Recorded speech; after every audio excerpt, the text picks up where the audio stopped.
All right, guys, today we're going to talk about one of the most asked questions that we get across all our social media. How long should my car last? Let's get into it. We're going to go over a few things in this video. One is, how long should my car last? How many miles should it go? Two, what does it take to get it there, right? I mean, what do I have to do, or what do you have to do as a vehicle owner to get my vehicle to last as long as I want it to?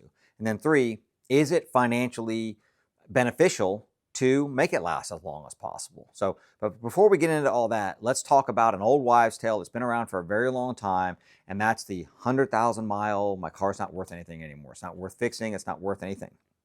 And there was a kernel of truth in that way back, maybe in the 70s and 80s, maybe before that. It's before my time, before the 70s and 80s. But back then, I can personally remember I worked at a parts store when I was 16 years old. We had a machine shop in the back, and we had a sign over the door, and it said 60,000 miles, time for a valve job, right? So those engines just didn't last as long. I think overall the vehicles were probably really solid. Obviously not as technologically as advanced as we are today, but I think overall solid vehicles. I think the engines just required more actual physical, mechanical work on them to make them last a long time. And then you factor that in with the cost of that kind of work in with the cost of a new vehicle, and it just tended to be beneficial to trade the vehicle in or get a new vehicle every once in a while, or more often than we need to today. Today, 100,000 miles is not even a scratch on the surface of how far these vehicles will go. If you can buy a used vehicle, depending on the model, the make, anywhere from 50 to 75,000 miles, I mean, that's a perfect spot to be buying a vehicle in. We can talk about that in a whole nother video. But let's talk about what is it going to take to actually get the vehicle to go as many miles as you want it to go to. What it takes is maintenance, and it takes a little more maintenance than what a lot of people are accustomed to. If we think about this in the terms, let's talk about aircraft for a minute. Well, a lot of the planes, if you're flying around on a plane, that plane could be extremely old. It could be 30, 40, 50 years old, but it's perfectly safe. They're mandated to be maintained. So they have to have certain maintenance items done over time. The engines get rebuilt. I mean, that's obviously a different thing, but little different in that using that as a kind of as an example, but still plays a little bit of a part in what we're talking about on automotive world. In the automotive world, we're really not required to do any maintenance. You could drive the car around, never change the oil in it, and when the engine blows up, the engine blows up. But if we think about, okay, how much does a new car cost? It's a lot of money. The median price of a new vehicle today, you're talking about $50,000 for the median price of a new vehicle. So that's a ton of money. If we just maintain the vehicles that we have, which means doing the oil services and doing them more often than the manufacturer says. We've got a video on that. You can go check that out. Doing the other fluid services, transmissions, coolant. If it's still got power steering, some of them do, some of them don't. They all have power steering, but some of them are electric.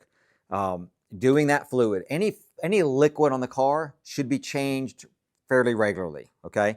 Filters, something as simple as an air filter. Getting a good quality air filter. Don't cheap out on that. You think about how much air is going into that engine. That's a lot of air going into that engine. So we want to keep that air clean, because any bits of debris that get sucked into the engine are going to go down into the cylinder, and they're going to cause damage. They're going to cause wear inside of there. So a good quality air filter. Things that people don't think of, shocks and struts, right?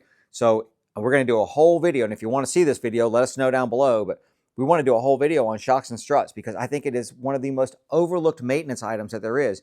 Most manufacturers never will say in their maintenance schedule to replace them, and it is something that will cause other components to wear out. So if you're out there changing ball joints and tie rod ends, and you're having to do these, when you first got the car, you never had to do them for, you went 100, 125,000 miles, never put a ball joint on it, never put a tie rod end on it.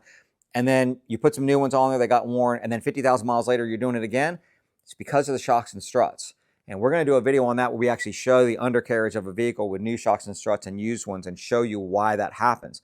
But the other aspect of these shocks, there's a whole different part of shocks and struts that to me are more important. It's about safety. But if we just talk about making the car last long, tires, cupping, tire wear, that's caused by shocks and struts not being able to keep the tire in contact with the road properly. So now you've got cost of tires that's going up, right? So if you do these items when they're supposed to be done, then actually the cost of the ownership of the vehicle will come down, as opposed to just waiting for things to break and then replacing them. It's way, way less expensive to maintain a vehicle than it is to just fix broken things. And the vehicle will be more comfortable to drive. It will just be a more viable vehicle for you in the long term. So biggest thing I will say, it is, fluids, filters, and then suspension, things like that, just keeping everything up to date on it. Real quick, do me a favor, jump down in the comments, let me know what is the oldest vehicle you've ever had or the most mileage you've ever had on a vehicle. And while you're down there, hit that subscribe button. Back to the video. Another thing that can be overlooked sometimes is just keeping the car clean. And I know there's different levels of that for people, and I get it. Some people are busy, you got kids and all that. But here's the thing. If you keep the carpet vacuumed and you keep the paint clean and you keep the dust and dirt off of that and keep the car waxed or ceramic coated, you'll enjoy the car more. Carpet, when you start getting sand and dirt down the carpet, as you get in and out, your feet are going to hit the same spot. Believe me, if you've got one driver of a vehicle, you can tell there's one driver of a vehicle because the same spot will be worn over and over and over again. And that sand or that dirt just acts like sandpaper in there, and it grinds into the carpet, wears it right out. If you just clean that up, get it vacuumed regularly, then that won't happen, and you'll enjoy getting in and out of the car more often, for longer, right? If the other thing is like buttons and things that break or little trim pieces that break, get that taken care of, get that fixed, because if you do, again, you'll just like the car more often.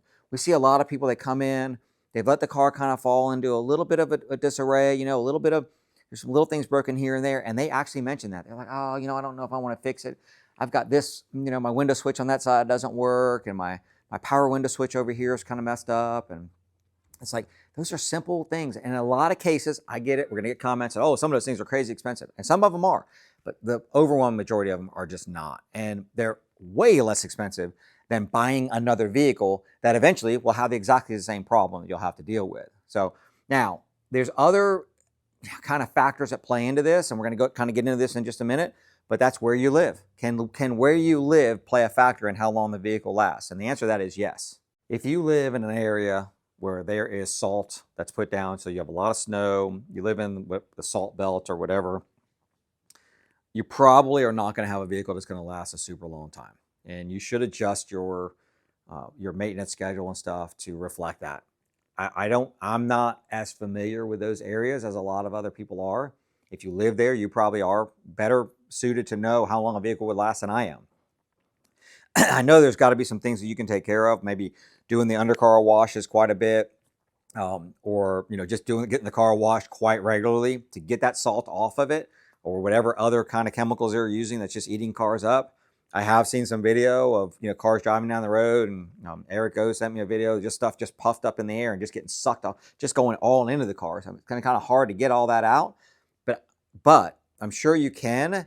And if it takes you a few minutes, or maybe even if it takes an hour a week to take that car through a nice car wash where it's going to get the undercarriage, it's going to get the car really good, and maybe take a pressure washer and just get very carefully in different areas, know what you're doing there, but under the hood and in some different spots, then I'm sure you can make the car last longer. And again, let's talk about what it's going to take to replace that car.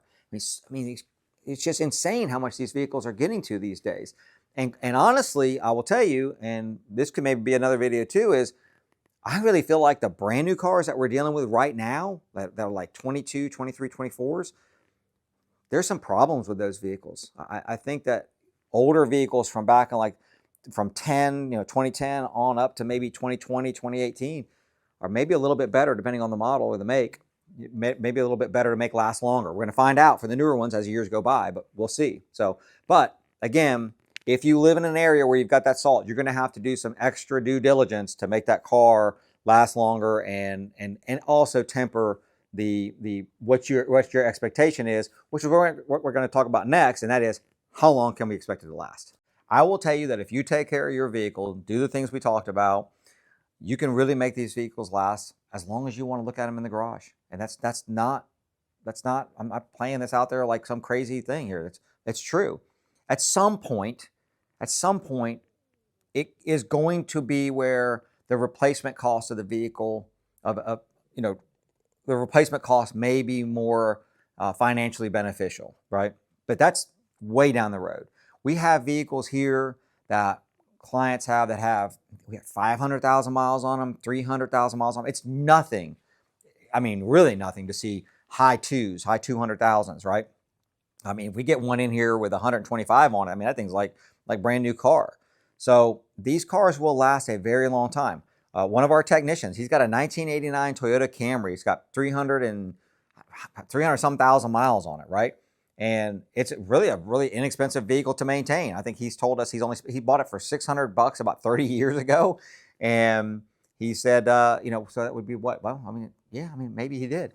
And that would, you know, if he spent like $3,000 on this vehicle over the course that he's owned it. You know, now he's a tech, so there's no labor involved in that. He's doing all the work himself. And it is getting to the point where, you know, it's starting to get a little rusty even here, and it did come from Washington, D.C.